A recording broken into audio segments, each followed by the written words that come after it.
All right, so I'm getting the recording started. I'm going to go through, I have like intro credits because I know that sometimes moms take a bit to get on. So I'll kind of start working on those while we're waiting for everybody. So I think everybody should know by now we do have our own social media pages. If you're on the western half, if you're west of Louisville, you have the southern and western pages, and then if you're Louisville and east of there, you have the northern and eastern pages. So we do have these are clickable links. If you're not subscribed to these, it's good for you to do that because I do put like flash sales, but I also put timely encouragement. Like if you're about to hit science fair, like I'll put science fair videos on those social media pages. The only thing is if you go ahead and subscribe or follow, but you never interact with my page, you'll probably never show up in your feed again. So you do want to occasionally go through and click the thumbs up or whatever, or put a comment or something, just so it does show up in your feed and you will see those sales and those videos. And just so that like middle icon there, anytime you see that icon, I'm behind that. So if you see that on social media or in emails or sometimes there's newsletter, like what newsletters, that's my icon. That means I'm behind that. So these are the other, if you're on this call, chances are you've already gotten the newsletter about March Madness. That's how you registered for this. But if this is helpful to you, do encourage other people, because if we have 26 people, I know we have more than 26 people in the state that are going to be going into Challenge A this year. So do talk to the other moms in your community and just say, hey, there was a walkthrough video that was really, if it's helpful, I think Jamie's awesome. So I think she's really going to bless you. But tell other people about it. There will be a recording. There is a second one of these, I think later in the month. I think it's on the 8th or something. But do encourage them to register that way, because your students will be sharpened by other students in the class, and those students are dependent on their moms knowing what they're getting into. So it is good for everybody in your class to be kind of prepared as best as possible. I did do a recording of the new product blitz. If you didn't hear about that, this is all the new products that are coming out, including some of the things that are going to be hitting Challenge A and why we're changing some things in the reasoning strand. This is linkable, so you can just like click this and leave it off in a side window. This is a very long recording, and you'll see that if you want to get to the part about Challenge A, just scrub forward until you see the reasoning strand stuff. And then if you are in the Louisville area, there is a pop-up bookshop. It's going to be at my house on that Saturday there. You can click on that to register, but I'm going to have like physical copies of like, the new Latin flashcards, or Lee Borton's new book, The Habits, a lot of new like shirts and stuff that aren't on the website yet. So all those things are available in person. And if you would like one of these, if you'd like to host one of these in your area, like, out in Lexington or Owensboro or something like that, you can get a hold of me and we can like do something like this in your area. So April's the best time for that. These are the practicums for our state this year. If you aren't registered, you should be clicking on this right now to go ahead and register, because you do want to make sure you attend the practicum this year. It's going to be about Latin, and I've already been going through the slides and some of the content. It is very, very helpful, especially since you're going to be Challenge A, like looking into Challenge A. This will lay a foundation for you understanding like what are declensions, what are conjugations, what are all these new terms, and how can I use the flashcard? How can I use learning Latin in a way that is engaging and fun, not just like the drill and kill type stuff. So, and what stage, like if Challenge A students are in the grammar, like working on the grammar of Latin. And so we'll be working a lot on that. So, all right. So if you have just shown up, that was my intro credits. This is the March Madness Challenge A edition. Because it is such a large group, we're just doing introductions through the chat right now. So if you just want to put if you haven't yet, put that information in the chat if possible. I am the book rep for the state of Kentucky, both sides of the state. My name is Krista Bottomley. I have been book repping for some time now, but I've only been in Kentucky for 2 years, but prior to that, I was out in Pennsylvania. I've also been I've been a foundations tutor, essentials tutor, and an FNE director, and a Challenge A director, and a Challenge B director. But I really love being a book rep because I like being in a support role where I can both support directors and LRs and moms, and just kind of give them the equipping that they need to be successful. These are my kids. My oldest is a Challenge 4 graduate. She's about to graduate from college in May, and she does go to a classical school. She's doing quite well there. But then she's leaning on my youngest, who is 8. And Jamie has a similar story too, but we've got some that are out of the program, but we also are still working on little ones too. So it kind of gives us perspective of where the program's going, but we're still also making sure our kids' reading skills are good and all that. So, all right. Jamie, do you want to go ahead and give your introduction? Sure, I'll be happy to. I was trying to admit people in here while you were Okay, talking. Yeah, Yeah, no problem. I'm Jamie Riggs, and let's see, I'm a mom to 5 boys. Currently, they are foundations all the way up to Challenge 3. So I'm going to have a Challenge 4 next year. Oh, so send me all the love and support as I have my senior year, but I'm excited. I have been a foundations tutor. I've been a foundations and essentials director. I've directed Challenge A, Challenge B, Challenge 2, Challenge 1, and I'm about to direct Challenge 4. So I'm super excited. So we've been in the program since my oldest was 5. And so that was before they had the 4-year-old program. So anyway, just longtime lover of CC and lover of directing challenge, and I'll go into that a little bit later, but so excited to have you guys on the call. And whether you're a director coming up or a mama, I'm just excited to talk about Challenge A. It's a really fun year. All right, so this is our agenda. Kind of gotten through our introductions. I am going to pray here in a minute because it helps me keep focused.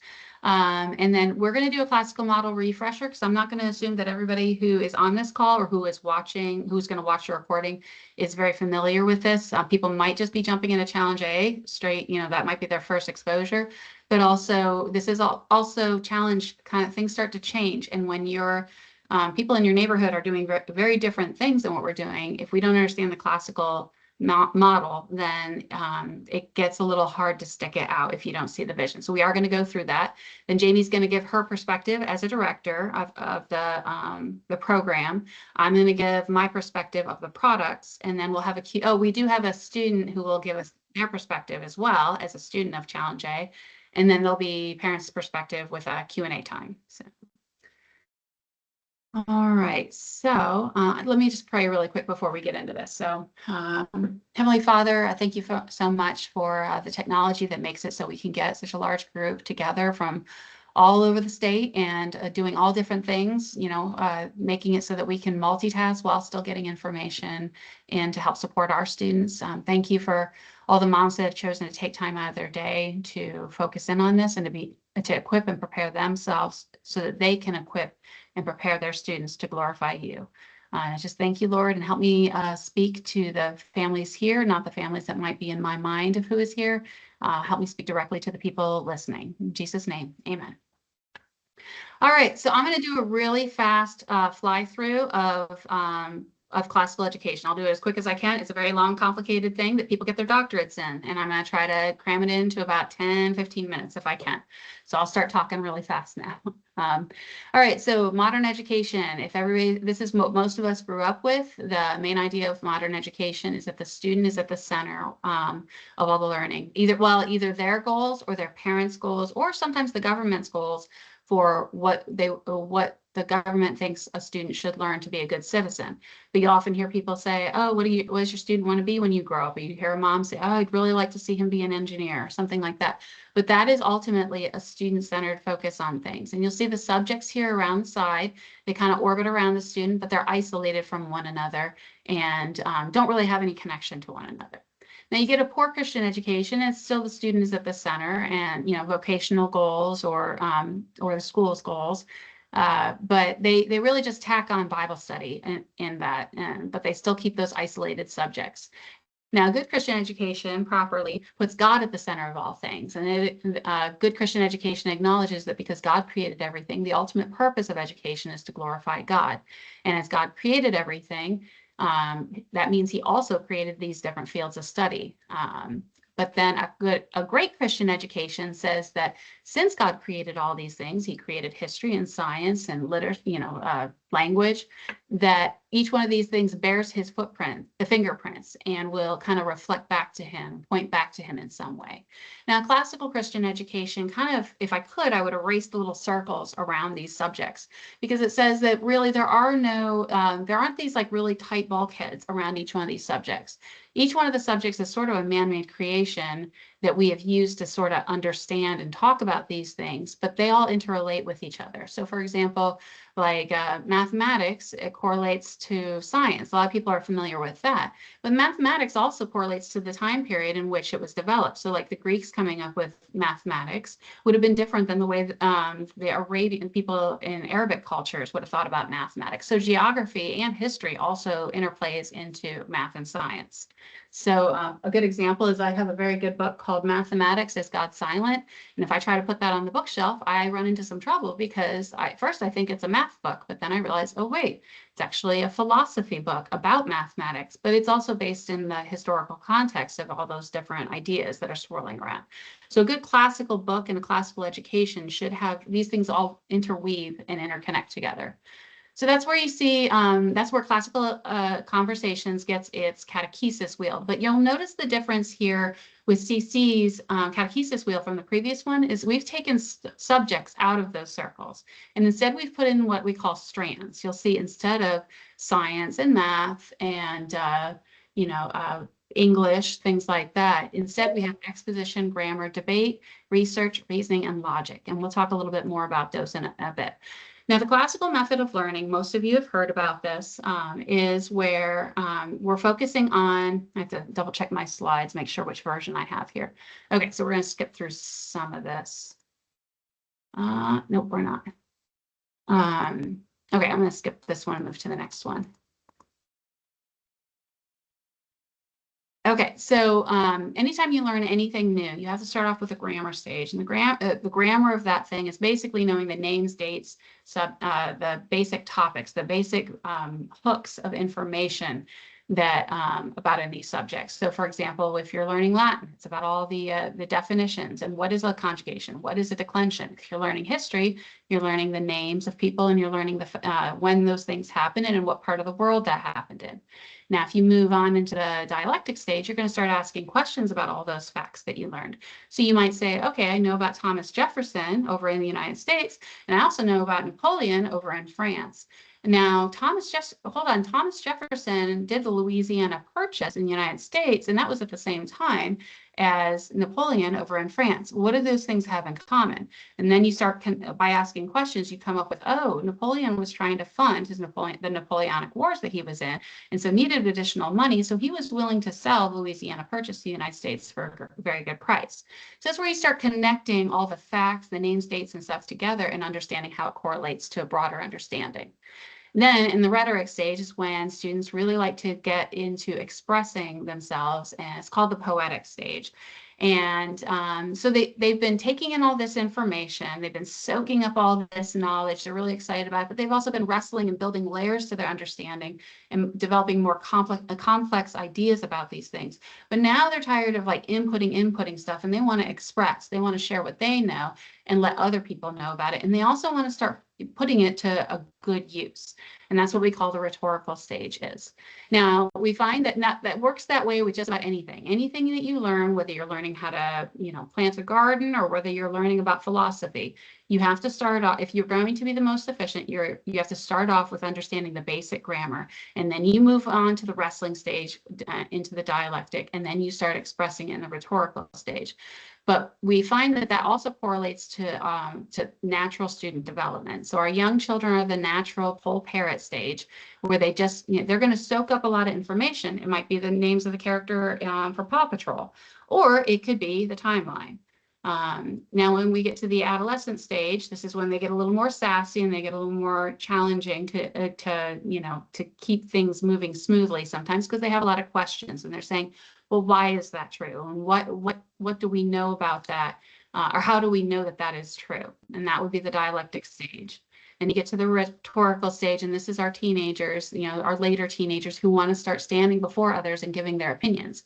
Now, if we haven't properly taught them good, solid, true facts, and we haven't taught them how to ask good questions about the facts that they know, and haven't taught them how to debate civilly, they will go off to college and have this urge to express themselves. But a lot of times what they express, if they don't have that good foundation, is kind of a lot of nonsense. And that's where you get a lot of like college campuses with riots and things like that. But ultimately, it's our goal to train our children that, that we give them the foundation of good basic grammar, and we teach them how to have dialogue, respectful dialogue, and ask good questions about things so that when they do want to express something, they have something worth sharing. And this is you'll find some classical educators will cite, you know, the Middle Ages, medieval monks, or they'll talk about the Greeks and the Romans coming up with this. But Lee Bortons proposes that no, they discovered that they noticed what was in creation about the way people learn, but ultimately it was God that created this. And you'll see this even in the way the Bible is laid out. You'll see the basic information is at the beginning there, and you know, Genesis, Exodus, on through the Kings and Chronicles, basic facts about who God is, what He expects of us, what His law is. But then you move on into these blue ones here. There's a lot more like questioning, wrestling. You also get into the Gospels where Jesus is asking a lot of questions. He says things like, "You have heard it said X in the law, but I tell you this." And how do you like? And he'll ask questions of people to tease out information. And then you find in the letters that follow, that is where the apostles are helping people. Okay, now you've wrestled with this, you've gained some wisdom. Now go and do likewise and start serving Christians and going out into the world and serving others. So that's where Lee Bortons has her saying that she says the goal is to name like Adam, ask questions like Jesus, and persuade like Paul. Now I'm going to skip through a lot of this stuff, but I want to say if you, all of this I believe is on page 5 in your catalogs if you have those with. But you do need to look over this, even if you've seen it a dozen times before, even if you've been in CC for a long time. You need to understand that the mission of CC is ultimately to know God and make Him known. It is not to get your students great SAT scores or to make you, you know, a proud mama. I think you will be someday. I'm very proud of what my daughter's done, but ultimately the goal that we have is to equip our students to know God and to make Him known to others. And we specifically do this we fulfill this mission by curating curriculum, providing services, and equipping parents to build flourishing homeschool communities. Ultimately, CC, our goal is our first target is not the student, it is the mom. And I think Jamie will talk about that a good bit, but the tutor is there to support you as you're doing things, and everybody in community is there to support you, but ultimately we're supporting you raising your child to God's glory. And these are our new vision statements: to pursue truth, to embrace stewardship, to act with courage, to preserve freedom, and to do hard things. And to be honest, homeschooling is hard. And if a lot of you are leaving, you know, the foundations years and you're starting getting to where the rubber hits the road and you're going to start seeing things like SATs coming up and transcripts eventually. And if you have a less than full understanding of how difficult it's going to be, you might be a little surprised when you get there. And it is hard. And it does take some courage to press on. And I would ask you to go to the Lord and ask if this is His goal for your children. And if He does, then you act with courage and follow through with that. But there will be times that are hard, and it won't always be easy. It's nice as like sitting around the table and you know, singing your memory work. It does get more difficult, but we do believe that you can do that, and that's CC's job, is to help equip you to do that. All right, I'm not going to go through all of these things, but know that our basic pillars: we are Christian first and foremost. We are a Christian organization. We support community. That includes both at home and the communities that you get together with every week, but it's also the broader worldwide community. My daughter still, when she goes to Europe, she runs into people from all over the world that are in CC. So we're and ultimately the church. So when we say community, we mean the three things: community within your home, community within your CC community, and community within the broader church. And then we are classical. We believe that classical education embodies the most natural ways to learn, and that it prepares us for accepting the responsibilities of Christian freedom. So when you start thinking, okay, am I in on this CC thing for the long haul? I know Foundations and Essentials was great, but are you thinking about this for the long haul? You need to look these over on page 5 and see, are these things that you believe in as you're moving forward? Our core values that our leadership adheres to is grace in speech, humility of mind, integrity in action, diligence in work, and excellence in results. And we ask our students and our parents to try to uphold those as well. So I'm going to skip through some of these. The 5 core habits of grammar, a lot of people are a little rusty on these. These don't go away, though. Just because your student is going into challenge, you still have to back up and go back to naming, attending, memorizing, storytelling. And I always forget that other bubble. Is it expressing? You will still have to do this. With my daughter the other day, we were having a discussion about immigration, and she had a pretty strong opinion. She wanted to get rhetorical about her opinions on some things and about immigration. So we backed up a little bit and we started saying, okay, naming. Let's talk about the different types of things that what do we mean by some of the immigration policies? Are we listening to each other? Are we actually attending? Have we inputted information about these before we express ourselves?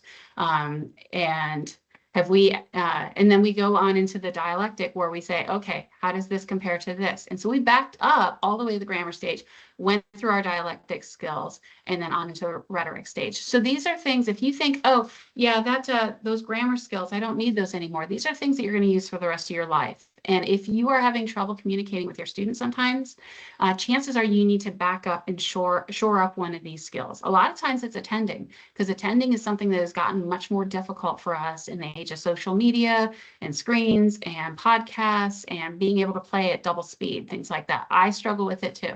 But making sure if you are hitting a roadblock somewhere, go back into your basic skills, you know, the 5 core habits of grammar, the 5 common topics, and then the skills for the rhetorical stage. So challenge program scope and sequence. If you notice, this is on page, oh, what is it, 40? Is this on page 40? Jamie, do you remember? I had it flagged in my old catalog. Yes, this is on page 40 in your catalog. Yes, it is 40. So something to keep in mind, when earlier I said that we don't study necessarily subjects so much. If you look in here across the top, you see exposition, grammar, logic, research, debate, and reasoning. The reason we have these instead of subjects is because we are looking at overall skills. Now you will see within there, you'll see things like biology, Latin, British literature, things that we often think of as subjects. Those are interspersed throughout there. But ultimately, the subjects are something that we are using to develop the skills that we want our students to have. Now, if a lot of people say, what are the skills or what are the strands? So these are my own, I came up with my own definitions because I was looking for perfect wording, and CC is like, no, we have official words, but you can use those for now. We just haven't published them. So they just didn't get it to me in time to put on this slide. But so exposition, the ultimate goal of exposition is for expressing clear thoughts to winsomely persuade others of truth. The purpose of the grammar strand is analyzing the nuanced structure of language to better understand and utilize it in the discovery of truth. Logic is applying the systematic rules of an orderly universe to arrive at truth. Research is discovering and sorting through information to uncover a truth. I think you're finding there's a theme. Debate is exchanging ideas and information with the goal of persuading others of truth. And reasoning is correctly judging the difference between truth and falsehood, justice and injustice.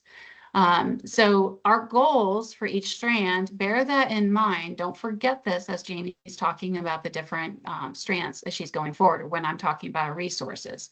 And if you're hitting a roadblock, if you're going through your year, try to remember, what is my ultimate purpose in research? It is not to win science fair. Ultimately, we are training our students to discover and sort through information to uncover truth.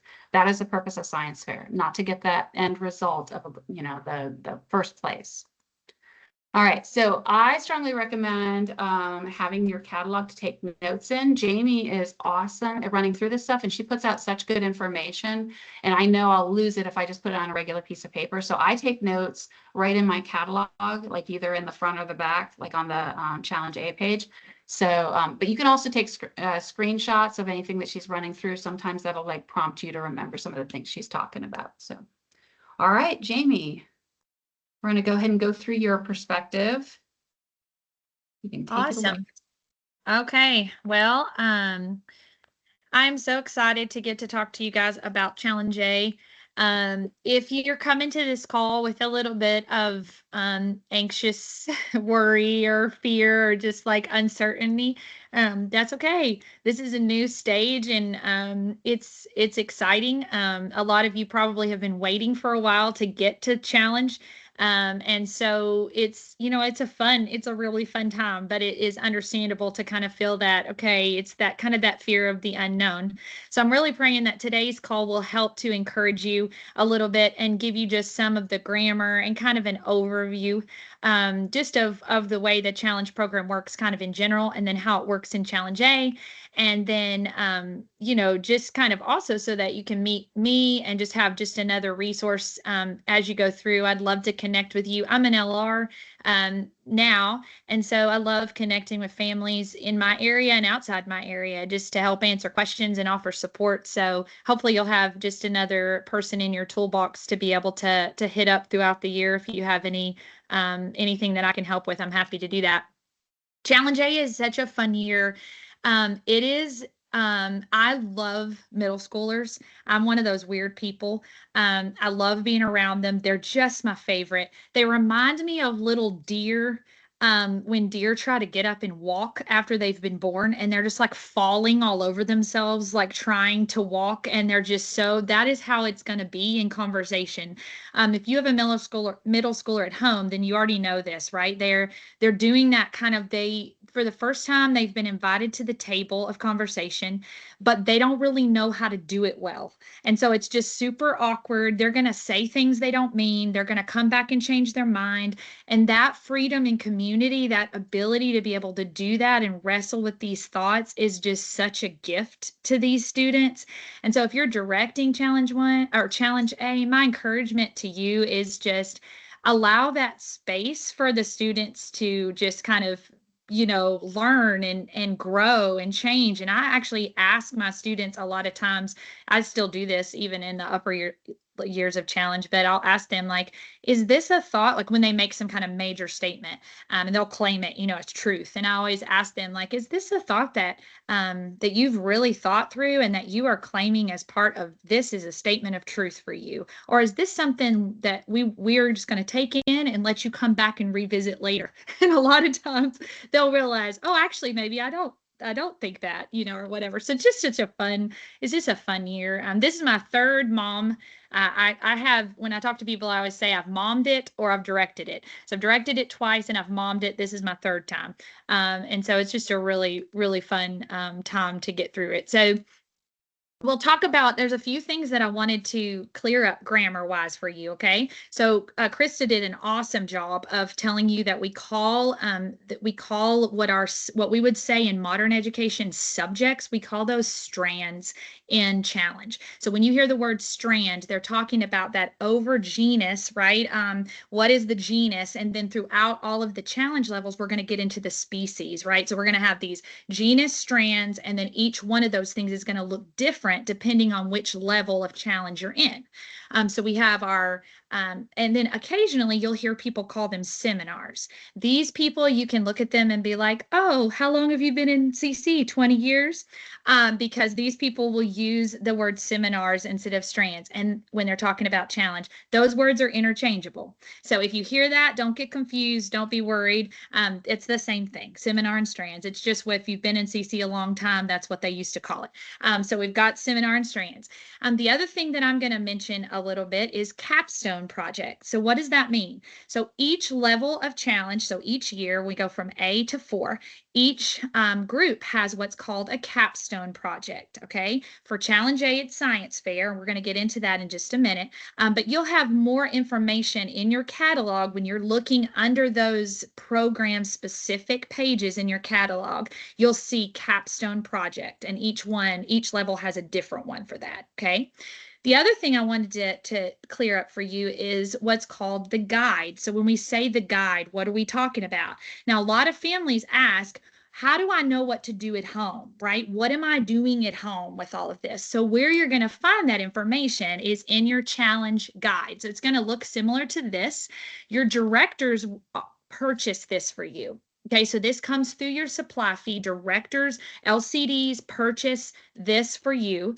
And then this is what you have at home. So there's some awesome articles in each one of these challenge guides that I encourage you to look at. Then each one has a week that it goes through. So you'll have week 1, and it'll have at the top, each strand is outlined. And at the top, it's going to have what the student's doing at home. And then it's going to have in community portion. So what the student is doing at home, it's going to have these check boxes, but you'll notice that these check boxes are not a daily assignment. Okay, these are overall what the students are doing at home. You, as the parent and the student, get to learn for maybe the first time for your students how to make your own schedule. And this is so important. There are a lot of like Etsy fun schedules you can get for your student. And I'm not going to tell you what to do because that's not how I roll. But if I were you having a student about to be a senior in high school, I would encourage you to learn to help your student learn how to take a syllabus and how to work out what am I going to do daily. Right? So we have students involved in so many things. We've got dance, we've got sports, we've got family stuff. So what you want to do is sit down with your student. I sit down the very first day after community with my challenge student, my challenge A student, and I say, okay, let's get out your guide, let's get out your planner, and let's plan the week. Tuesday, mom's got this. Wednesday, you've got this. Friday, you've got robotics. Let's schedule when we're going to get these assignments done. And this is such valuable time for your students because they're learning how to set their schedule, right?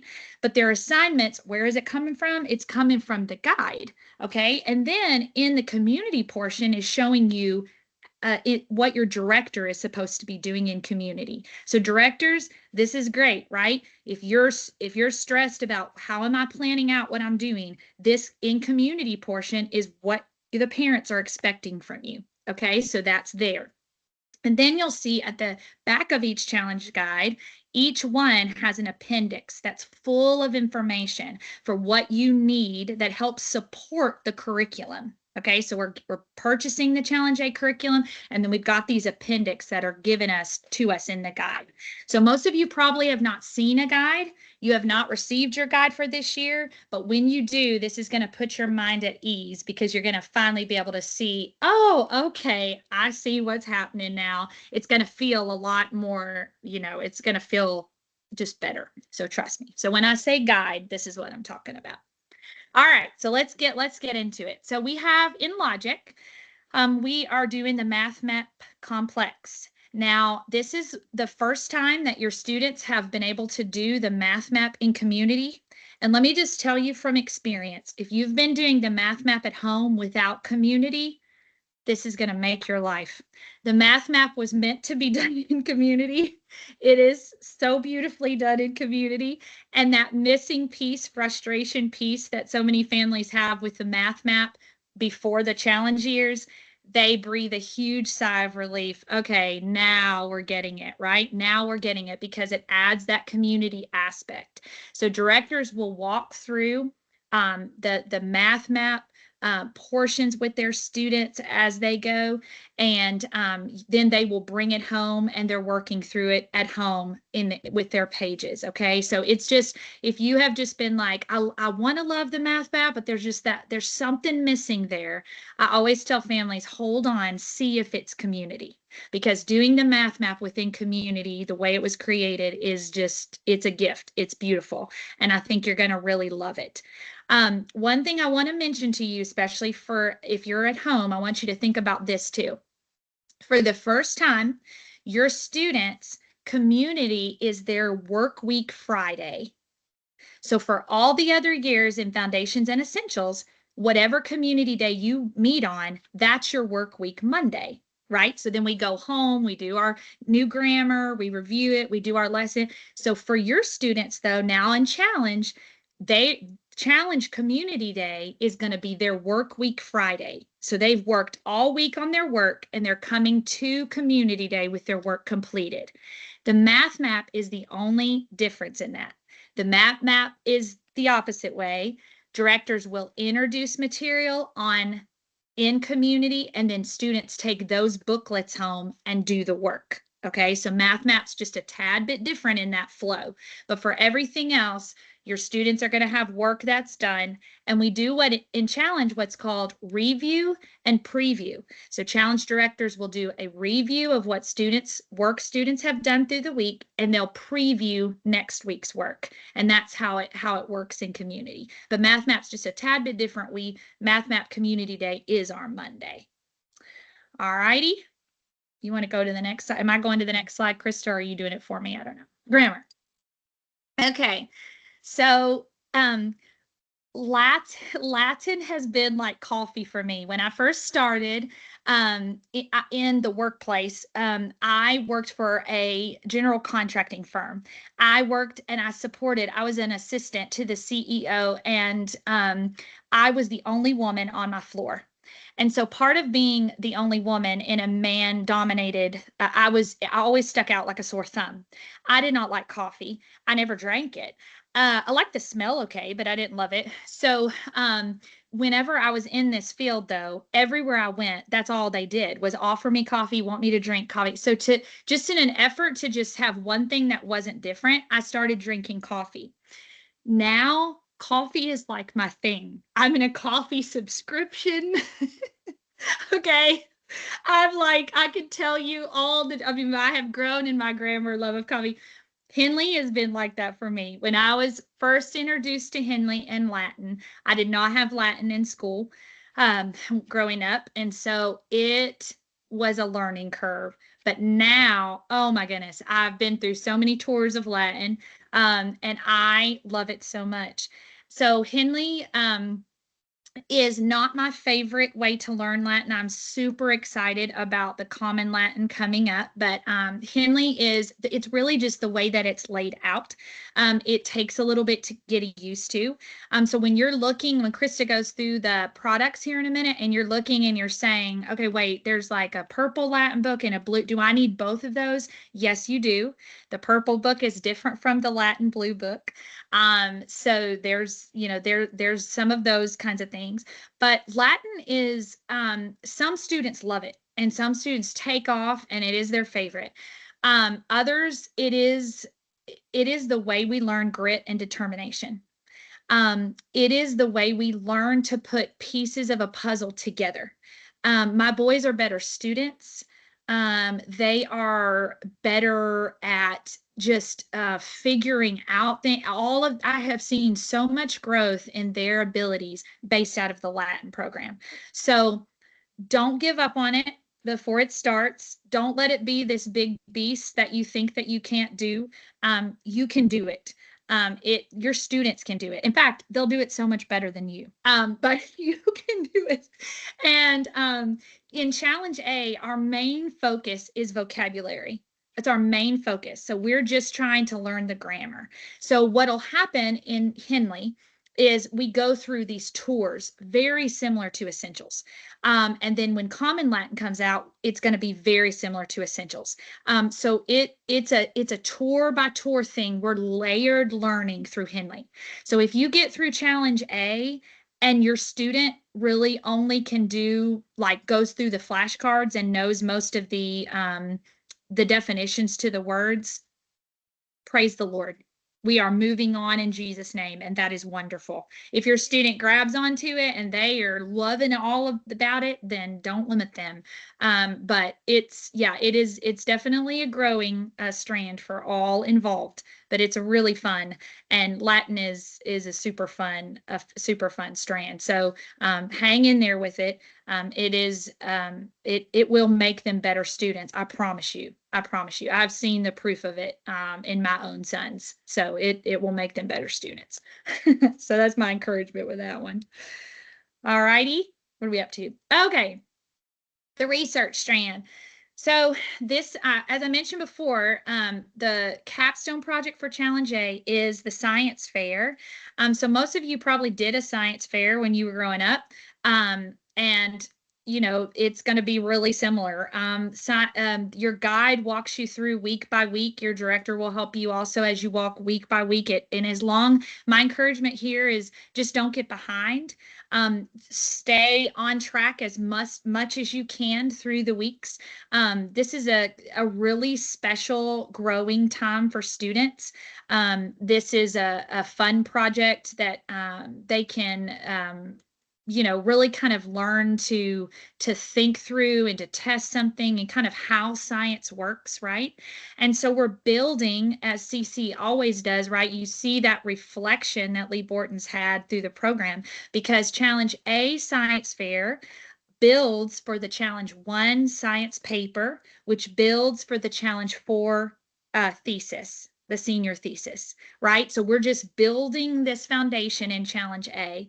And Science Fair is a full semester project that is just really fun and enjoyable. We do, at the beginning of the Challenge A year, it's where it says natural science first semester. What they're going to do is Challenge A, the Lee Bortons and the curriculum curators, they're so gracious to us. And what they do is they give us this like beginning that helps our students feel like they got it, right? So I often tell parents that Challenge A first semester feels like a 4th tour of essentials. It feels very similar for students. And one way that's reflected is in the research science strand. So what they'll do is they'll give a genus. So they'll say like mammals. And then students will go and they'll be able to research whatever mammal they pick, right, from books from the library or online resources, and they'll create a KWO, right, just like they did for Faces of History, but it'll be much shorter. And they will do their keyword outline, they'll fuse it together, they'll do a sketch of their pick of a mammal, and then they'll present that in community. So our students who have been through these 3 tours of essentials, they're like, oh, I know how to do this. Watch me do this. Watch me do this thing, right? So we're building that confidence. And so that is it's a really great thing. So that's what they're doing in those first like 6 weeks. And directors kind of sometimes will adjust the schedule just a tad if your student will participate maybe in a state, if they want to go to the next level of science fair, you have to follow the public schools schedule. So sometimes they kind of have to adjust a schedule. But for those first few weeks, it's just a very pick what you want to research under this name, and and they get to do that and kind of ease into it. So it's really fun. And then after science fair is over and we all breathe a huge sigh of relief, then we move on to anatomy. And really, this is again just the first taste for your students on body systems. And so they're building on what they learned in foundations when we do those body systems, right? And they're building from that, and they've got a little bit of the grammar, and they're looking at these drawings, they're drawing out these body systems, and they're labeling them all. And they'll do that. They'll have one each week, and you find those in the back of the guide. That's where you find which one and the little sketches of them all. And so they'll sketch it, and they'll research, the things about each one. Like when they do the eye, they research all the different terminology for the eye, and they sketch it, and then they talk about it in community. So that's the way research works in Challenge A. So it's a fun strand. Exposition. So we read a lot in Challenge. So this is a muscle that your students need to learn to grow and flex. Okay. Again, I love, there's some really great audiobooks for a lot of Challenge A students. Audiobooks are a great gift because they're just not used to having to read so much and kind of so quickly. So think about that. There's some really good ones there. All of the books that we read in Challenge A are talking about students or kids kind of growing into adulthood. So it's like the perfect time for them to see themselves reflected in some of this exposition. We read some, favorite favorite books. And so they're awesome. They're all listed in your catalog. And we use what is the acronym LTW, which stands for the Lost Tools of Writing. So LTW is different from IEW. It's a different program that we use for essentials. And really what LTW is teaching us is it's teaching us how to write a persuasive essay. Okay, so we are picking a character from the book. We're picking one thing they did, and then we're building what's called an ANI chart, or an ANI. So that stands for affirmative, negative, and interesting. And we're showing the students how to walk through the 5 common topics to learn how to pick whether or not so-and-so should have done this. Then they'll pick a side, right? So they'll have an invention week where they do that. Then they have an arrangement week where they sort through their ANI and think through all the good reasons, and then they decide which side they're going to write on. And then on the 3rd week, that is their elocution week. So they learn an elocution element, which is really like our IW dress ups. And they'll relearn those and kind of learn a different kind of way to say some of those grammar terms for that. And then they'll put that into their essay. And then they will say, you know, Edmund should have followed the White Witch for these 3 reasons, right? And so LTW helps them grow in their understanding. Now, moms often have a real problem with the transition from IW and LTW, and I'll tell you why. IW leaves our 3rd tour essential students like great. We as moms are like, look at their writing. Let's enter them into competitions. You know, they're so good. Then we get to LTW and the director says, oh, you got to go back. Don't put anything good in it. Just really kind of, this is a very straight up essay. And parents are often frustrated and they ask the question, my child's writing is going backwards. So many parents say that a CC dad wrote an article called, Is My Child's Writing Going Backwards? But let me just explain to you that LTW is setting up a framework. They're not going to leave your child's writing down there in the plain boring. They're going to give them the opportunity to grow within the framework. And LTW is not just doing it for exposition. It's also prepping them for debate, right? In the upper levels of challenge, it's getting them to think through sides of arguments. It is doing so many things for your student.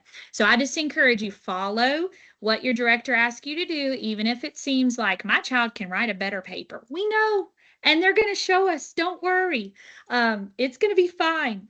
So go through and follow the LTW. It's one of my favorite curriculums. And I've often said, if something else were to change or whatever, I would probably still use it in my own homeschool because I love it that much. I was never a strong writer growing up. I was a math and science gal. And so watching and learning in this way has been great for redeeming my own education. So it is great. But we take those books and that's where we get our issues and we get our characters and then we write from there. And we do a paper in Challenge A. There's an essay due every 3 weeks and we follow the same pattern. And just to give you this encouragement, students will go through LTW in A, B, and 1. So it's the same feeling of that essentials. We're just layering all of our knowledge. And so be gentle on yourself and be gentle on your student. This is their first tour. They'll get better. It'll get better. And they get another chance at it in the next levels of challenge. So, okay, debate. Oh man, this one is yay, we get to show people. This is like the show the grandparents thing, like look at what my kid can do.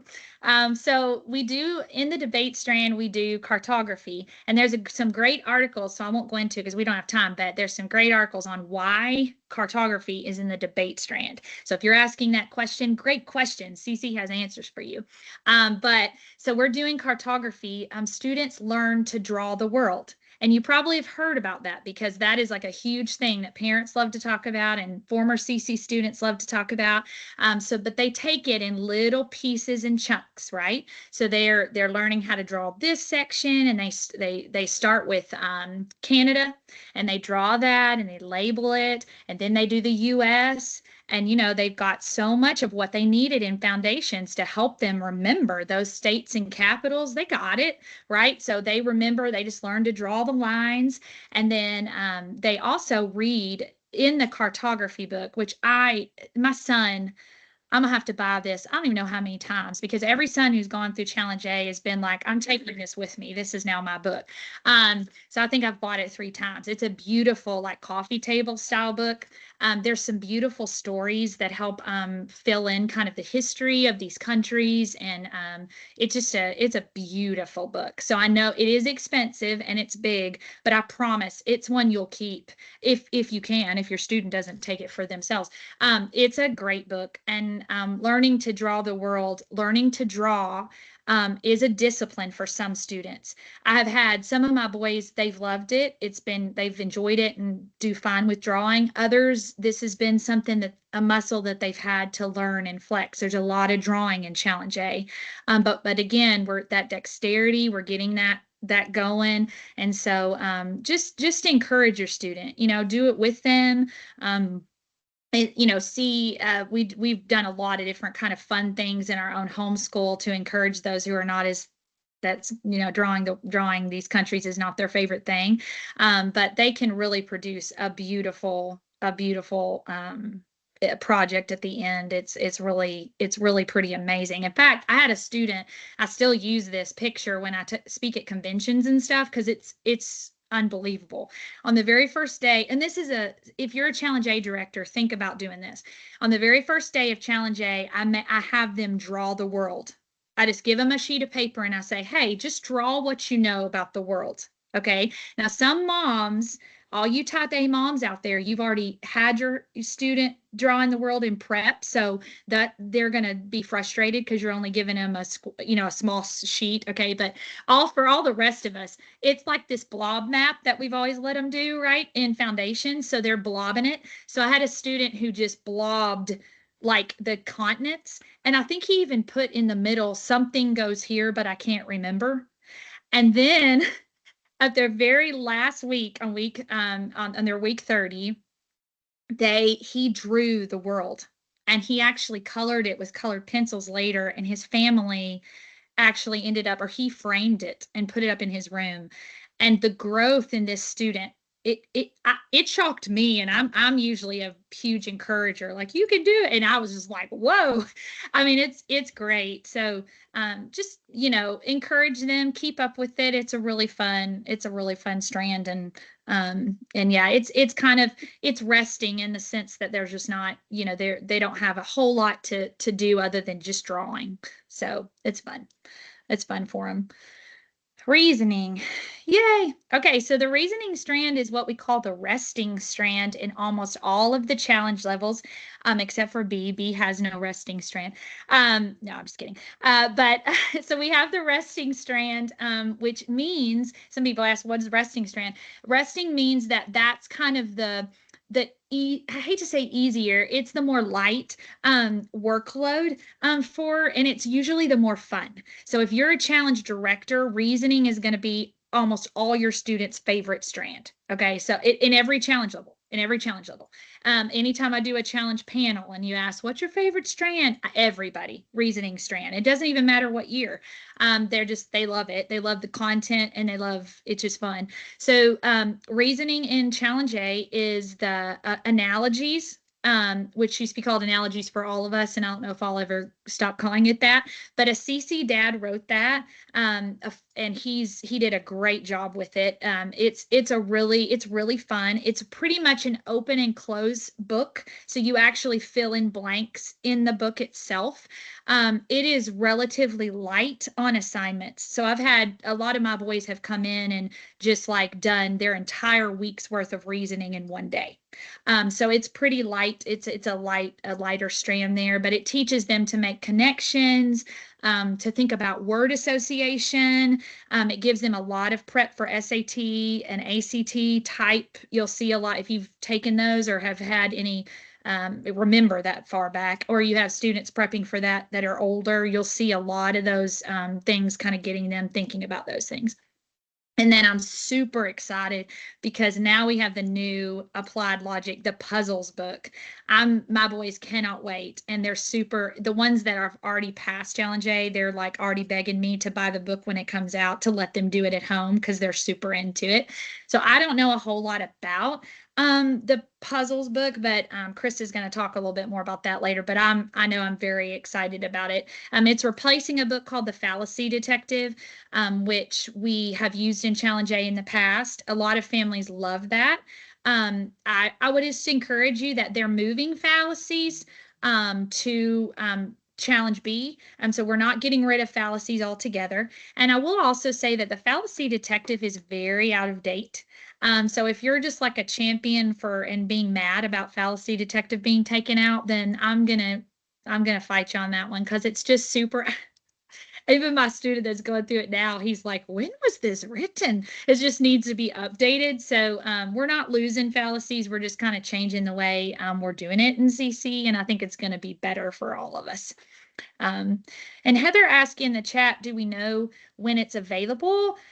I don't remember when you said, Krista.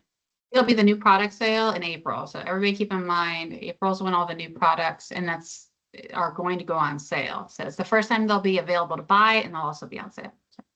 Cool. Yeah, and I need to call Everett. He was supposed to be up here. I also wanted to say, because I forgot to say this in the beginning, I'm sorry. So each challenge year has a theme associated with it. And Krista had it on all my slides, but it's attention leads to ownership is our Challenge A. Yeah, you see it at the bottom there. Attention leads to ownership. So really, again, you're learning a lot about owning your work in CC. I made a rule as a Challenge A director. We don't complain about mama, nor do we blame her. So students who come in that don't have their work, they're not allowed to blame mom. It's just, they're learning to own their own things. I will encourage you, though, that there's been kind of a long time thought that Challenge is a drop off program, which moms tend, because we're all so moms tend to want to say that means drop out. And just let me encourage you that your student needs you to press in. If you have let them as a third tour essential student, if they're trucking and you've got another essential student that's like newer and floundering, I am you, so I'm saying this to myself too. It's very easy to think, oh, you're in Challenge A now, I can really focus on my little people, and you go do your thing. There's two problems with that. Number one is your students are not ready. They're not ready for you to check out. They're not ready for you to just leave them. They need a lot of support from you. They need a lot of hands-on, especially in that first 6 weeks. Usually by the time the first 6 weeks gets going, then students kind of realize what they're supposed to be doing, and they can have some kind of checking in instead of sitting right beside as a mama. But just think about that your first 6 weeks of CC. Think in your mind, okay, they're going to need me. They're going to need me to press in. They're going to need my help in learning how to get all of this situated. They're going to need me checking in. They're going to need you, especially until they, kind of learn to swim on their own. And then my second encouragement with that is you're going to start to feel, and as your students start to kind of come up into Challenge, you're going to start to look around your kitchen table or your homeschool room, and you're going to realize they're gone. They're in the other room, they're on the computer, they're upstairs. They don't really need you anymore. So finding ways to connect and bring everybody back to the table is something CC values. And really, it's something that is so beautiful. And so don't miss those opportunities. Your student will want to pull away because they want that, feeling of, well, I'm not with the little kids. And that's great. Let them have some of those moments. If they can kind of pull away and have a special space of their own, that's awesome. But don't let them cheat you or your family out of that homeschool, one room homeschool feeling, because those days are short. And you're going to look back and be like, oh no, what I thought I wanted was everybody swimming on their own. I'm now realizing I need your connection. I need connection with you again. So just my encouragement is find ways to bring everybody back to the table. You will not be sorry. So let me holler at my son and he will come. And I'm going to back her up on that because, and I'll tell you as a mom, if you start checking out, or if you just, if you think that you're not needed down there in the challenge class. So I say down because in our community, the foundations essentials are upstairs and the challenge is downstairs. But if you think that you're not needing that in their class, it's not true at all. Also, if you can find ways, like maybe during math games, pop down and see what they're doing that time. Or if it's, see if you can tag team with another challenge mom, another mom who has challenge kids and say, hey, can we like rotate a little bit where I spend some time down there and then you spend it next week and I'll cover your class? Because I know we're needed in the F&E classes, but you're needed down in challenge as well. Sometimes the director needs to be able to go to the bathroom or need some tea, but also the more you're down in that class, the more comfortable you'll feel like, oh, yeah, no, I do understand what's going on. You'll be more connected. You'll understand the dynamics of the class. And also it keeps your kind of toe in the water so that you can direct at some point and you don't feel, because if you're not down in that class for challenge A, challenge B, challenge 1, pretty soon you're gonna be like, wait, we don't have a director next year and I feel like I can't do it because I haven't actually seen it. So you should be down in the challenge, your challenge class as often as you can without neglecting your foundations essentials duties up there as well. So I've actually, at our community, there was actually a misunderstanding that parents aren't allowed in the challenge classrooms. And that's very much not true. When I directed, there was usually like, I would say 3 or 4 parents in the back of the room. The only thing is I did have to say, hey, I do need your students discussing it. The parents sometimes would get so excited to join in the conversation that, so you have to be careful about that. But anyway. All right, looks like we have a student. Yes, I do. This is Everett. Do you want to introduce yourself? Hi, Everett. Everett is he's third in the lineup of boys, and he just turned 13. Yeah. The big 1-3. Yes. All right, so I'm gonna ask you some questions and then you're gonna answer honestly. And then maybe the moms might have a question for you. So if you have questions for Everett, you can be thinking about it. Okay, so let's start with what's your favorite thing you do in Challenge A? I think definitely it's a math map. Okay. I really enjoy how it's a linear kind of thing. So you're learning everything from like basic addition, subtraction, multiplication, division to like trigonometry and calculus, and like you're just moving forward and going more in depth through all of those gradually as you move on, and you're really going through like 30 booklets each year, except you're just going more in depth every single time, and I really enjoy that part of it. Cool. How has doing math mapping community, has that been helpful?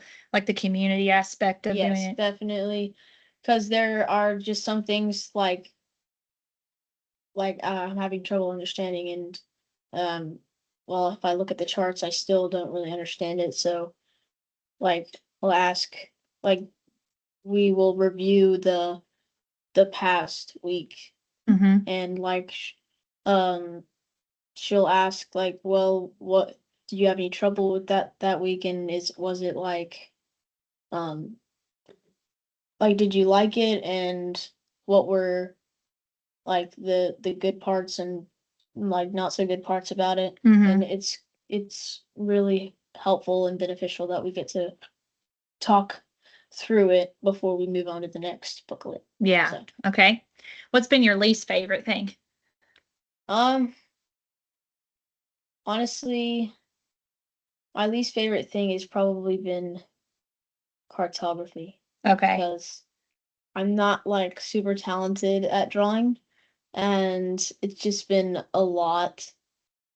Like there's a lot of drawing in Challenge A, but especially cartography, like it's just a lot to get used to. Like, well, sometimes you're gonna have like a couple weeks to get a continent done, but then other times you're gonna have 1 week and then that's all. And it's kind of hard to know, well, how many maps do I need to do a day Mm, for me to be able to memorize this? right. So yeah. Yeah. What's the adjustment been like going from Foundations and Essentials to Challenge A?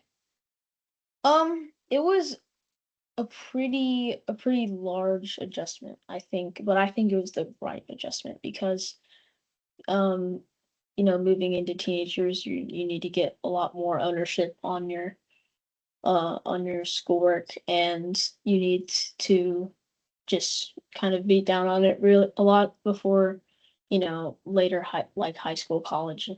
So I think just the increased amount of responsibility is really good, but yeah, it has been quite a bit for me. Different. Yeah. How has the adjustment been? Because like one of the adjustments that he's noticed, still having two, so he has two older brothers, challenge 1 and challenge 3.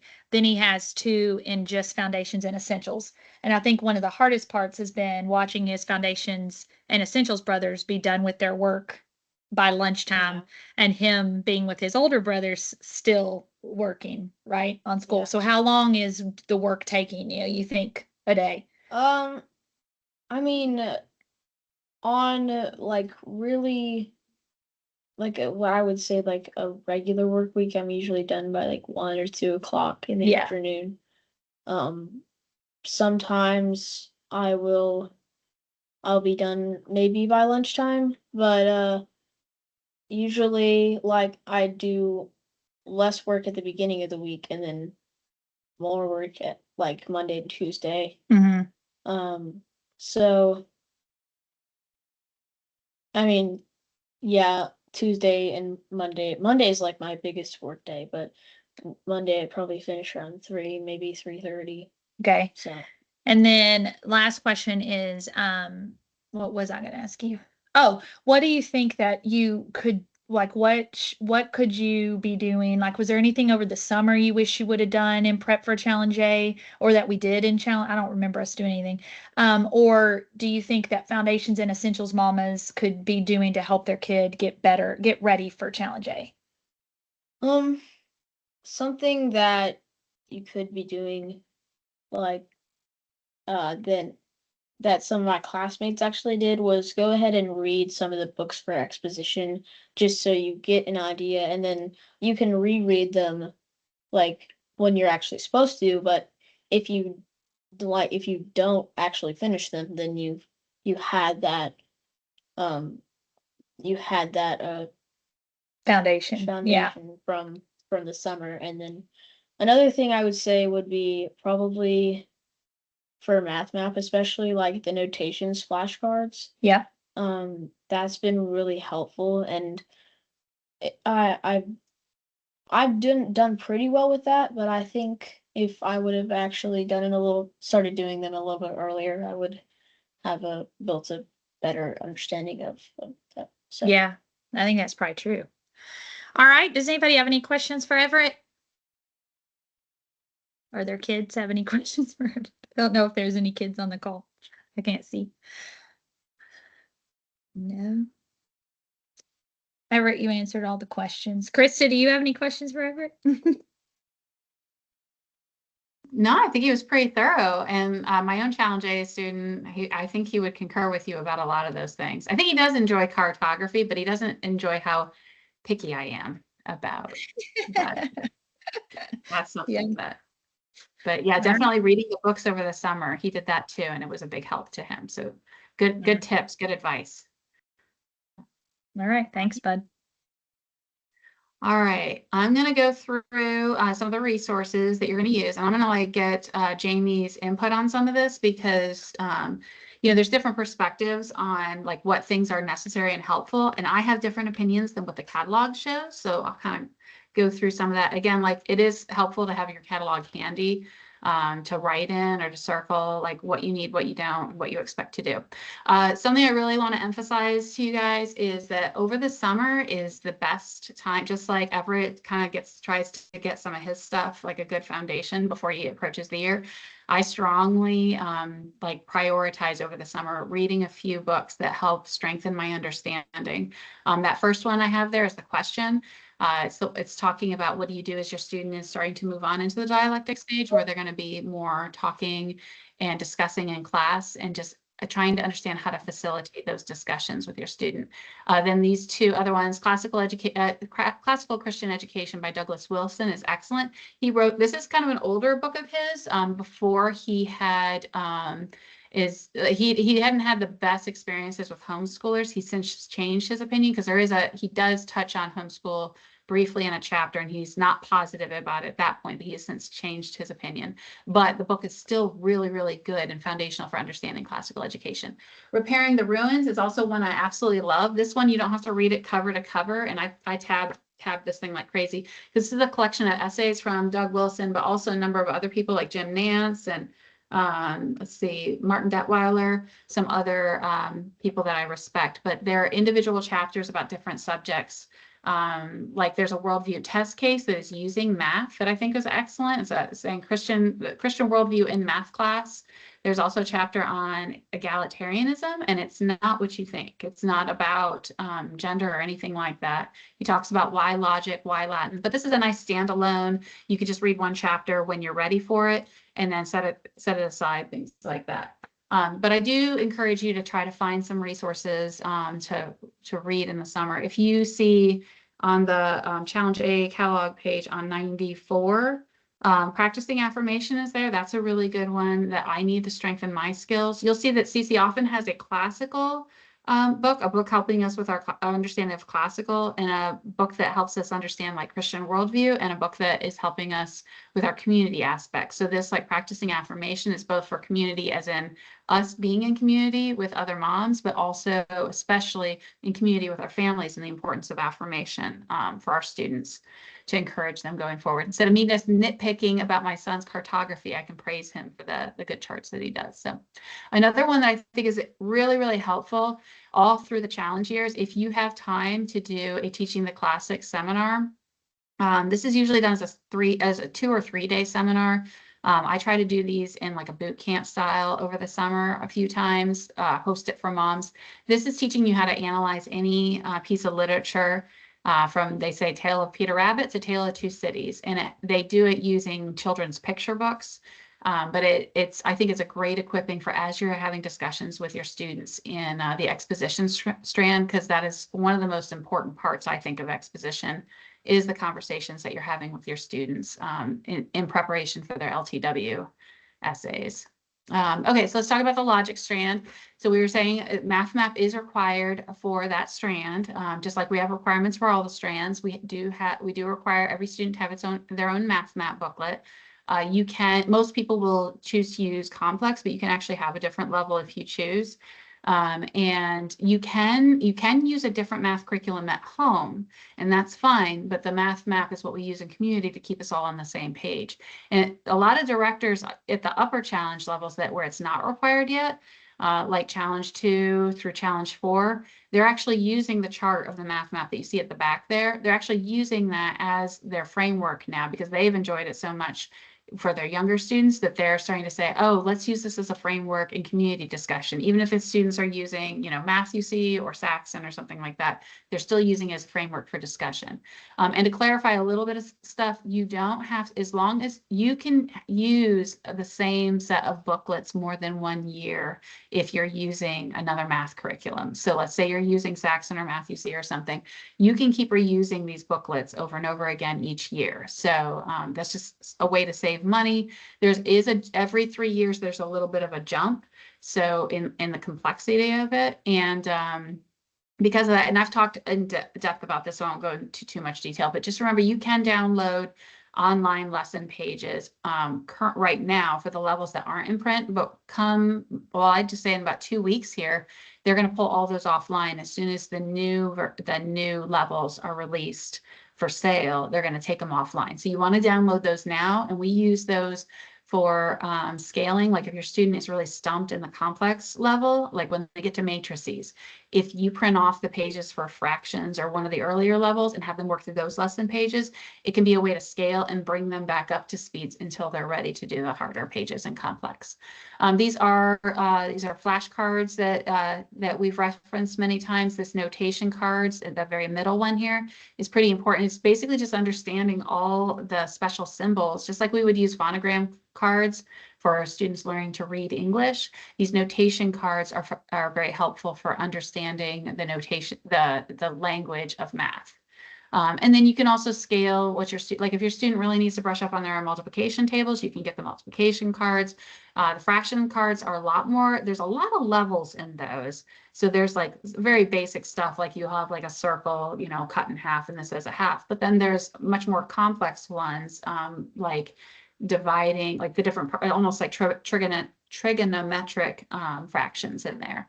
And then the new ones that we're coming out with, we have the trig ones and the algebra ones. So I think the algebra ones will be very good for this level. Some of the more basic ones we're going to start using in our family. So the math trivium tables are not super necessary. What would you think, Jamie? I would say I've only ever used the math trivium table in community as a director. Yeah. So that it's nice just to have for a quick reference as a director, but I haven't used them at home very much. Yeah, I was about the same way. We used it a lot for like when I was directing, for helping understand that a number can have a lot of different forms. So like the number 6 could look like 6.0 times 10 to the 0 power, and that still just means 6. So we've done that as a director for exercises, but I'd say like a lot of this stuff is good for like pre-math map, like getting used to flexible thinking. Okay, so grammar, like Jamie was saying, there are 2 main books for Henley, and I thought I brought them down here, but I guess I didn't. But you do have the main one for most of their lessons is the purple book there. That's Henley 1. And then the blue one is a reference. It's sort of like your reference book for all the years that they'll be in Henley. So rather than printing all the charts and the rules and all that in the purple book in the back in like a giant appendix, they've put it all in this one separate book that we just call the Henley Grammar Book. And they'll use that all the years that they use Henley. And then there is an answer key. This answer key, the first year, I find it to be adequate, but some people feel like it's a little frustrating because it'll say, see example this, and they're expecting you to extrapolate the answer. But if you want to know what is the actual answer because I'm trying to check my students' work, then it might be a little more frustrating. There are, like Memoria Press puts out one. There's a number of publishers that put them out. They are a little pricier, like sometimes as much as like $30. This little answer key is good for your, like my student often, we do like the working backwards like we do in Math Map. So like if he's stumped on how to do a translation, he'll look up an example of how it's done elsewhere and then work backwards. So I don't use it as a teacher to grade as much. I use it more as a tool for my student when he's stumped to help him find another way to figure things out, kind of Math Map style. And then another thing I forgot to put on this slide is the Henley Workspace, the Latin Workspace. We use that it's sort of like it's almost like worksheets where you fill out the charts and there's spots to put your translations. I did not use that in the beginning with my oldest because I would just have her use lined notebook paper and that worked great. I found though when I started getting a little busier and I'm juggling multiple students and I would kind of be like, oh wait, has he done his work or not? And when I was worried about integrity issues and stuff like that, having the Latin Workspace made it so I could just open the book and see whether or not he filled in the answer or not, but whether or not he did a translation on line 7 or not for that lesson. And it's broken up into days, so it also can help with pacing a little bit. And it also, there's charts to fill out to make sure he is copying his charts. So I use that to help me it holds me accountable and my student accountable, but it's not necessary per se. Latin charts, the trivium tables, I find those to be helpful. I get people are hot and cold about these. At first I did not care for them because it was it was doing the chart a little differently than what I'd seen in other curriculum. But now I use it quite extensively when I'm working on Latin, but it's very exhaustive. So if it's like a shortcut, if you don't want to go digging through your little blue book, this can be a quick reference that we use. And there's also like quid et quo, like what we do in IEW, or sorry, what we do in Essentials. There's that for Latin on the back side, and it is dry erase. I don't think that we really use the Latin dictionary, though, I would say until challenge 3. So we bought it at challenge A and just had it on the shelf. And I think it just stayed pristine and new pretty much until challenge 3. What do you think, Jamie? Yeah, I think so too. I mean, if you wanted to get it early, just to have, there are some times that Henley will throw in a random word that then you can't find the answer for. So you'll have to look it up. So if you are okay with like looking it up, or letting your child Google it or whatever, then that's fine. I think otherwise that's the only time that I've ever really used the Latin dictionary, but it is essential for challenge 3 and 4. Like essential. So if you wanted to go ahead and spend the money, so you just have it, so you'll have it for later, that would be an idea. But yeah, challenge A, we don't use it as much. Okay. And so I will say, like the purple book for Henley 1 is rather thick, and my students are a little rough on them. And a way that we figured out is we actually break it into 3 pieces because they'll only use the first third the first year. And then the second for B, they use the first third for the first semester, and then the second third for second semester. And then for challenge A, or challenge 1, they go all the way through. So we bound it in 3 separate things, and then we tabbed it out. I have a pretty extensive video on Instagram about that you can go and look at past posts. And there should be, it's like a series of videos where I talk about also how to tab it out, what systems we've used to set this up in a way that was more approachable. And I feel like tabbing out our books and going ahead and highlighting during the summer. So this would be a prep work that I do over the summer with my student, is highlighting in there, and like these are the vocab pages. And we even, my one son put yellow lines where there was a vocab page so he could find them quickly. But it also helped him get to understand his book, like so that he learned his materials before he had to use his materials, if that makes sense. So it was almost like an intro to Henley before he actually had to be really digging into it. And we also did that with MathMap as well. And there's videos on the Instagram about breaking down MathMap and how to organize it. It's just one variation, one system that some people have liked, but there's a lot of systems out there that I'm sure you could look on, YouTube or whatnot. Okay, so for research, we actually don't have there's not a lot to do for research. As far as like materials, you could really just do it with a notebook, like any notebook, and books on your shelves already. But we do have some things that could be helpful. And then there's one thing that's not in the catalog that I think is I just think is super helpful. So the Nature Sketchbook, and you'll see this is one of my sons. So he did this in challenge A. And then he did his famous scientist. He keeps doing stuff in challenge B as well. So he has continued to add things. This is actually this is my younger student, not my older student, but my challenge B student right now. He has filled up probably the first 2/3 of it. And he's very proud of like his drawing in there and the timelines that he's put for science fair, or for the famous scientists, some of the diagrams like of the Copernican model versus the Euclidean model. So anyway, he's taken pride in that. So, but having a notebook that you continue to use, whether it's the one that CC puts out or whether it's another one, I think is a good idea, and it's like a journaling type thing. And then we do have like the Lyrical Life book that can help you with body systems. We have used this in foundations. Like our foundation students, we actually bought levels 1, 2, and 3, and we've used that all the years in foundations to kind of learn those songs. So you can pull it back out to help with the body systems, like as a support, but you really can just pull books off your shelf. In fact, like my oldest, she's got, we still have her Apologia science books from when she went through, and then we have like my college textbooks, and a number of, we've just kind of maintained our own library. So, but you'll want to have 3 sources for doing all your research.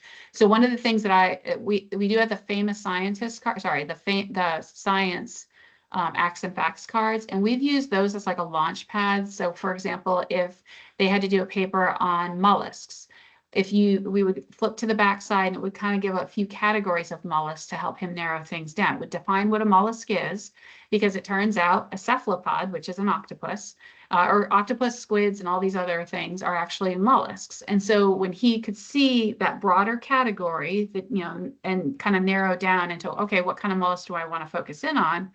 He did that off the back of those Acts and Facts cards. And you're also allowed to use that as one of your sources. So when you have 3 sources, that was his first source. Then a lot of times we used one of our old their Lyrical Life books, because they break things down really nicely. And then we would have one more book off the shelf, and it made it so that scrambling around to try to get to the library, we didn't always have to do that. And I don't really like throwing my kids on the internet at this age. So it just made it so I had things handy, readily accessible, so that we could go ahead and do our research without making a special trip. Oh, the one thing that's not in the catalog at this point, I think it's in challenge 1 in the catalog. I feel like this, the student lab report handbook is awesome to have in challenge A. Part of it is because it has this chapter on using a science lab journal, which if you have a lot of questions about, like, instead of peppering your director all the time with, wait, how do I do it? And should I have this? We just use this. Also, if I have a student who is a little bit more pert and argumentative sometimes, and he could just look at this. If I said, no, you can't use a pencil, he'd say, that doesn't make any sense. I could cite this as my authority and say, see right here, well, why don't you read it and tell me what you think? And that kind of took some of the pressure off of me. Also, there's a chapter about analyzing data and using spreadsheets that we used quite a bit when my one son wanted to do Pinewood Derby cars, and we had something like, I don't know, it was like 600 data points. And so this was a good support for me. You're going to use it in the later years anyway, so I feel like picking it up in challenge A was worth it. Okay, so Jamie, anything to add about that? I was just going to say that the Nature Sketch Journal, or the one you had that's spiral bound, I had my students, as a director and as a mama, I had them do their keyword outline on the back side and do their sketch on the other side. So when they came to community, they held up where the students could see their sketch, and they had their KWO they presented from on the other side. Yeah. So that just kept everything like right, easy, you know what I mean? It kept it all there. And again, it's something you can keep. The other thing I wanted to say, just in support of what you just said, remember what I told you, you've got that 3 tour idea where you've got the challenge A science fair, challenge 1 research paper, challenge 4 thesis. So they're going to use that book in challenge 1. So it is helpful to get them kind of looking at that book and familiar with it. So when we come back in challenge 1, they're like, oh yeah, I remember using this, and they've kind of got, so I agree with you. I think it's great to use in challenge A, even though it's not a required resource. Okay, awesome. And then where did you get like a lot of your sources? Did you guys go to the library, or did you just pull it off the shelf kind of thing? Yeah, we try to pick some, like if we had our own, like, cause you have a little bit of you get to pick, right? So, if they wanted to do something really cool, then I'd let them. But if it was something that we had, like cards or something that we had, and we also have those Acts and Facts cards, and that really helped. And I think maybe it was you that recommended this book called Unusual Creatures. I thought it was you, but it might have been somebody else. But it was just like a quirky little book that had I think it was like 50 different animals, and it was pretty much from almost all the categories. I think there wasn't astronomy in there, of course, but that was something to spark their interest. Like a pangolin, and I think a vampire squid and some things like that were in there that kind of got them a little more excited than just, oh, I have to do mammals, I'll do a dog. It just kind of branched out his imagination a bit. So, okay. So exposition, like she said, is Lost Tools of Writing. And you'll have a student book, and then you'll have the teacher book. You really, really do need the teacher book. And there's a lot of documents on the internet or on CC Connected about how to tab that out to make it accessible for you. Like, you understanding the program is almost more important. It's more important than your student understanding the program the first year around. I would say really laying a good foundation of understanding, especially when you have words like exordium and things like that. You need to get to understand, you need to develop your understanding of the grammar of that book and what are all these weird words that we're learning.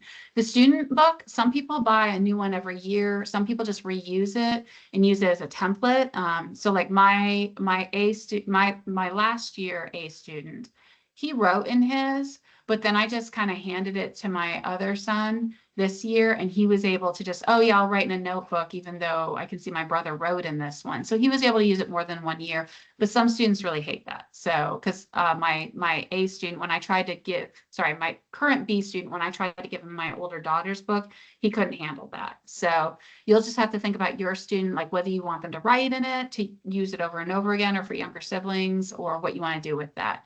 It's not very expensive, so some people don't care and they just go ahead and just purchase it each year, but you will be using the student book for 3 years. And then the words aptly spoken there, this is not required, but I think a huge, I mean, we are classical conversations, and having conversations with our students is one of the most important parts of what we do to help tease out their understanding of things. But sometimes I hadn't necessarily read a book in a long time, like Amos Fortune. I hadn't read that in a long time. So I had to brush up on, okay, so what was like, he married this lady and she died. What, like, I can't remember. It's very fuzzy. And so this book kind of helped me first understand some of the basics about each story, but then have some thought questions. Because there is a section that's just basically like, did you read the chapter? And then there's another section that is like, why do you think he did that? Or do you think he should have done what he did?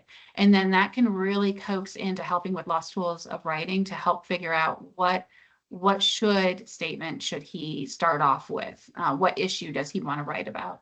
So I felt like that was very handy or helpful. And I would just keep it on my dashboard because we run around a lot. So a lot of times we're doing our discussions while we're driving around the car. And so the younger students or the older students can hear these conversations and participate. But when we stop at a light, I'd pull out the book. I'd say, what if we're really behind? I'd be like, what book are you in? And he's like, oh, Secret Garden. I could flip to the Secret Garden page and then just kind of grab some questions, and then we could get a conversation going. That usually would start off with just me and my A student, but eventually would migrate to the rest of the family. It would be a full family discussion. That was another way that I used to kind of bring the family back around the table, even though we were in the car, but to kind of get everybody to participate and challenged, in homeschooling together. So Yeah, and you're gonna need that book for Challenge B is required. So you might as well just go and get it, because you're going to read out of it, assignments out of it. They're going to read out of it for Challenge B, along with the short stories book. So I think it's better to just go ahead and get it.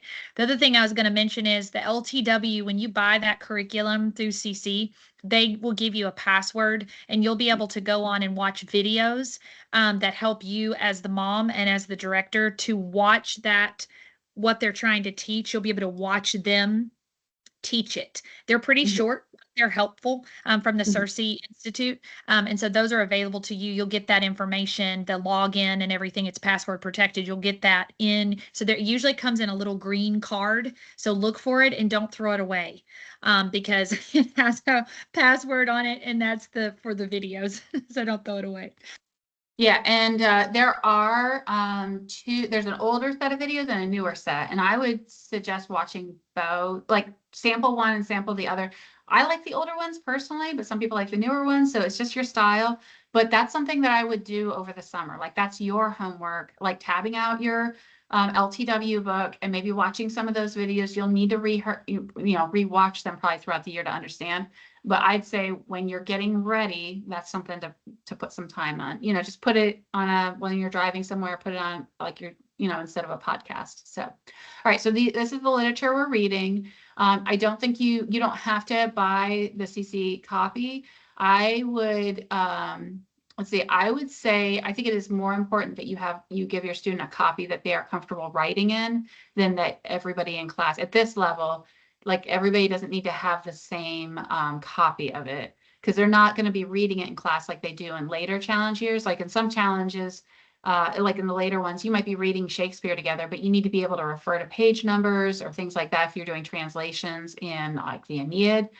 So this, and like, obviously there's not different translations for these, but you could probably have just about any copy of these, but I really encourage my students to get used to annotating their books, even if it's very small stuff, like, you know, just highlight a good quote that you think is worth discussing in class, or where can you support, like if they make a strong statement about something in their paper, I make them go show me where it is in the book, and so then I have them highlight it. It just gets them used to having a conversation about the book in the books. And my daughter now, she heavily annotates her books. She tabs them out with flags and things like that. And she says that she feels like she hasn't really engaged with the book until she has properly underlined, annotated, and flagged it. So I think that's a skill that they have to learn over time. And then wakeful words, somebody asks, is it required? No, wakeful words is not required. It is something that they will utilize in later challenge years. But for the mom, especially if you have sometimes these, you know, the oldest child, mom often wants to like pull everything out that they can. Wakeful words is what it does is it's giving an example, say, of like onomatopoeia, and it tells you where onomatopoeia is in all the different challenge books that we're using. So this is something that you could use as a reference. It's something that you will use. I think what is it? Challenge 1? Is it challenge 1 that is used more, or 2? It's 2. Yeah, it's 2. I should know that better, but it is something that they will eventually need to have, but you don't necessarily need it in the beginning. And I found it more interesting as a mom to go through and be like, oh yeah, I forgot about that part of the book. So yeah, and also just make sure that you have the correct Crispin novel. That's a series, and I've had several moms who accidentally bought the wrong one if they didn't buy it from CC.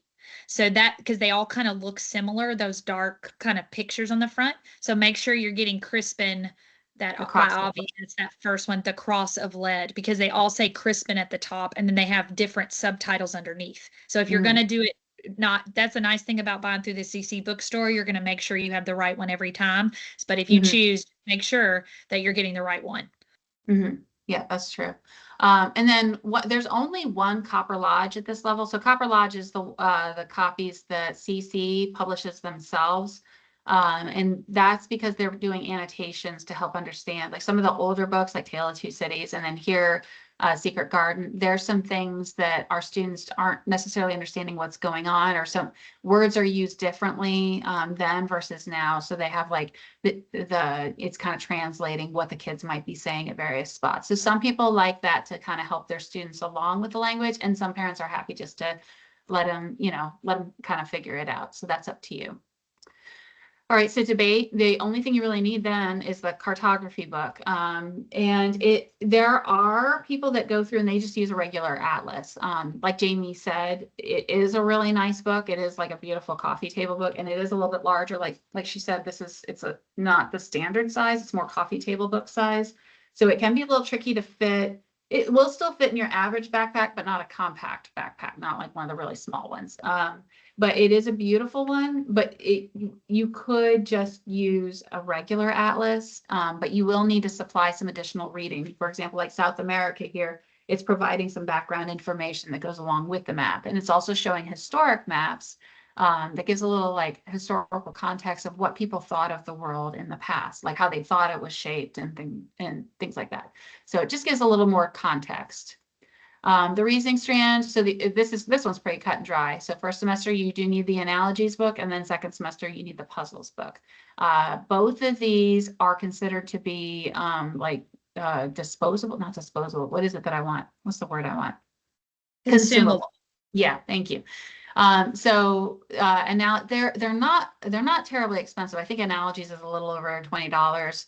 So, and I've seen some people try to work through in a notebook and leave it for a younger sibling, because I know we have a lot of people who it's like their oldest is going through and there's going to be many other students coming through.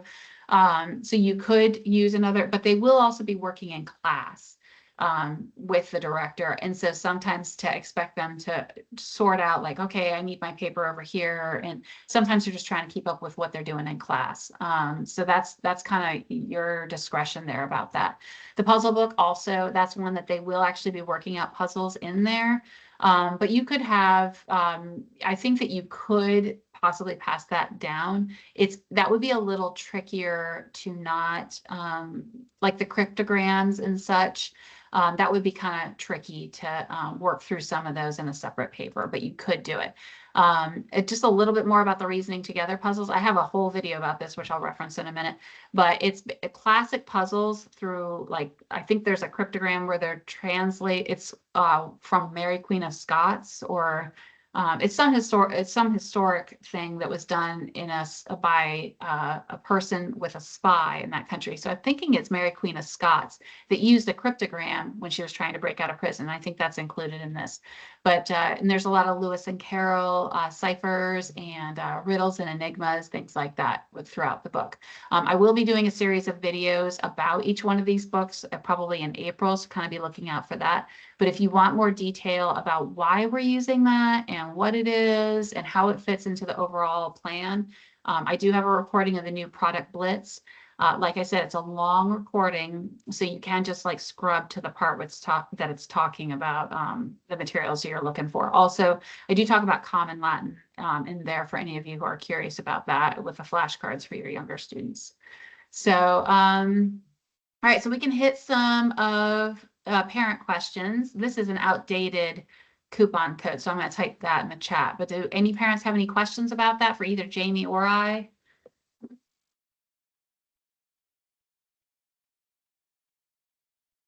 Oh, I did want to touch on CC Connected too. Let's see. Yeah, something else that's in the catalog that I've a lot of parents ask about is the student planner. That one is super nice to have because it's made for CC. If you go to Walmart and get one, it's going to be weird because everything's Monday through Friday. So if you're a Monday community, it works, right? But if you're not, it's probably not is going to be as easy. So the student planner is just nice to have a CC because it was made for that, but not required. However, having a planner, I think, is required as a director. They want, you know, CC doesn't say that, but I'm telling you, if you were my student, I would tell you, you have to have a planner because you need to figure out what you're doing when. So if you don't want to buy CCs, that's up to you. But your student will need some type of planner. It is very basic. And you can print it offline if you want to. My students sometimes, I don't know if you can see because it's so white. But it is very basic. You can print it off CC Connected, but my student liked to have the official one. It just helps. Sometimes you have to know your own child's psychology. We did find other ones that kind of worked through Amazon, but we always end up going back to this. So it just kind of looks like that. So yeah, I will be at Practicum and I'll have all copies of everything. Also at that pop-up bookshop, there'll be samples of everything at the pop-up bookshop, as well as like some products to purchase and like some merchandise and things like that. One thing I forgot to put slides for, I'll cover it on the next one, but you do want to look over CC Connected during the summer. Do not wait until the school year starts.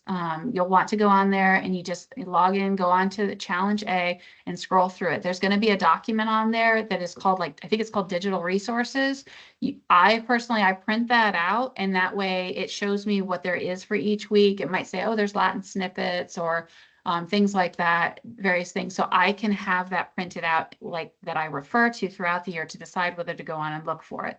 Also, I go ahead and kind of get an overview of everything that's in there during the summer. I print out things I think I might use. I put them in a binder broken up by weeks, but don't expect yourself to be doing that in February on a rough day that you're going to go on CC Connected and find stuff. I heart some of the videos that I want my student to watch. That way I can sort by my favorites and it will pull it right up, and I'm not like slogging through that in the middle of the day and losing my students' interests.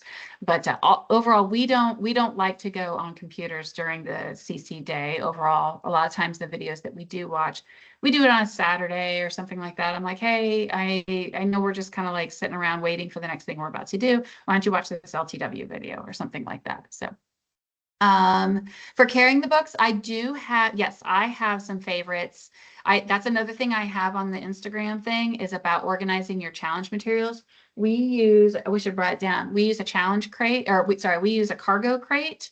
And then we also use these little, I didn't bring anything down, goodness. we have these like little project boxes. So each strand, all the materials for each strand fit in there and they fit in vertically. They're like a little plastic suitcase. So when my, students director says, okay, it's time for grammar, which means Latin, he pulls out that little suitcase, he opens it up, and then, yeah, Jamie's got one there. Awesome. And then it's got everything he's going to use, and we make sure there's a pencil in there too. It's all in there. He just pulls it out, and then when that's over, he throws it all back in and slides it in. Then what we can do when we car spool, because we go to doctor's offices and stuff an awful lot, I'll say, what do you want to grab to work on at the doctor's office? And they'll say, oh, I just need to work on I'll work on reasoning. So he just grabs that little case instead of bringing the whole cart or a backpack. I do see other kids use scrapbook, rolling scrapbook cases. I've seen those. In fact, my oldest used that for a little bit. She ended up switching to this mega size backpack, like so big that she was knocking into people and had to be careful how she moved. But she really preferred a backpack despite all the bulk. So you really do have to figure out with your student. And I feel like taking your student shopping and having them pick it works way better than me just coming up with a system and then trying to impose that on them. I feel like they have to have skin in the game a little bit to use it. So Yeah, my boys use a sewing machine case. I find those coupons at Michael's and buy them, and all of Everett's little cases that Krista, this came from Krista's idea. I've never done this before and I've loved it, but all of them fit in his little case. He has it right here, and it has a lot of extra pockets because those sewing machine cases have all the extra pockets and their own wheels. That's what we've used, except for my Challenge 3 son decided to invest in like a big toolbox, rolling toolbox, because he was like, when I'm done with challenge, I'll have this rolling toolbox. So that's good. I've had students who've used little suitcases, like carry-on suitcases to bring to class. And then of course I've had students who just buy those major, huge backpacks. So again, I think a lot depends on community, if you have to go upstairs, all those kinds of things. So it is really specific to kids, I think. Mm-hmm. Yeah, it seems like everybody's got those like little carry-on suitcases. So while you're figuring things out, that works. I do generally find that the kids were using those, it ends up being like a big mess in there sometimes. Yeah, because there's a little too much room and there's not a way to organize it. So, but while you're still figuring it out, that works in a pinch. So plenty of kids have gone, years using this. So. All right, so I think we hit all let's see, what does it say? Where can we find the Math Map documents that can be downloaded? So when you go into CC Connected, you're going to go into the challenge section. There's a bar across the top and you'll select it'll be in Foundations and Essentials now that I think of it. It's in there now too. But you type in companion, do a search for companion. You'll click on the companion, and then there should be like a walkthrough how to find your items in there. But if you click on a level that is not currently in print, so like trying to remember what's not in print now, decimals, click on a level in decimals. So like week 6 in decimals, click on that. It'll pop up and there'll be a thing that says download this. And you have to download 1 week at a time. I suggest setting up a separate drive, like a Google Drive or something, and organizing it. Because you can't download it all in one go because it's just way too huge of a file. So I just have it on my own drive. And then if I need it throughout the year, I can print off just that section. It isn't really economically feasible to print off all the lesson pages, and you need to know that it's just the lesson pages. You don't get charts, you don't get the information pages, you don't get the careful calculations or the contribution to the conversation, none of those things. It's only lesson pages. So they work alongside other booklets that you have if you need to do some scaling, if that helps. You can also dabble with that over the summer with your students. Like if you want to print out fractions you can't anymore, but decimals, if you want to print out decimals and kind of play with it a little bit, just understanding that your student will feel a little intimidated in the beginning. So, but just that kind of gets them ready for that a tiny bit. So I don't think, did I miss any questions in here? So analogies, yeah. So the analogies is the same, and wakeful words covered all that. I think it's just the plastic things. She's asking, what are they called? We got ours on Amazon, but I can't remember what they're called. The plastic things. Yeah, I think it's a project case. And if you if you go on my Instagram, I put the link there in the comments. So if you find those Instagram pages, and a lot of people have asked, and I put the links on several. I think I have 8 videos about organizing your challenge, because they only let you on Instagram. They only let your videos be so long. So there's like 8 of them. So, and I'm kind of a novice at organizing all the Instagram stuff still. So, all right. Well, I think we covered all the questions in the chat. So, if nobody has anything else, let me see what else. So I'm gonna, oh no, I could have saved myself some trouble. There's the coupon code there if you want free flashcards or the Trivium table, but you have to do a $75 purchase before March 31st for that discount to work. And then come April, remember, we're having a new product sale. If you're buying Math Map, which you kind of have to if you're in Challenge A, the cheapest price that you'll get all year round is in the April sale. All the new items are, I think, 20 to 30% off in April. Keep in mind, encourage other families to register for the next call so that they can get their questions answered. And don't forget, I have that pop-up bookshop, and I can do those in other places in April for anybody who wants to touch and feel things in person, and or buy like the Latin flashcards or things like that. Those will be available in person, and also register for practicum. So that's all I've got. So thank you so much for attending, and thank you, Jamie, for always being such an encouragement. And you always make everything so fun and accessible. And Good. I'm so glad. I hope it was helpful. And I just want, if I don't get to see you again before your year, just blessings on you, blessings on your year. Thank you for stepping out, loving your family's directors. Thank you, mamas, for doing hard things. You're going to have a great year. You're going to love it. You're just going to love it. I promise. And if you don't, then you can come tell me I didn't love it and I'll buy you a coffee or something. You're going to love it. I promise. So have great time. Blessings on your year. Awesome. All right. Thanks, everyone. Thank you.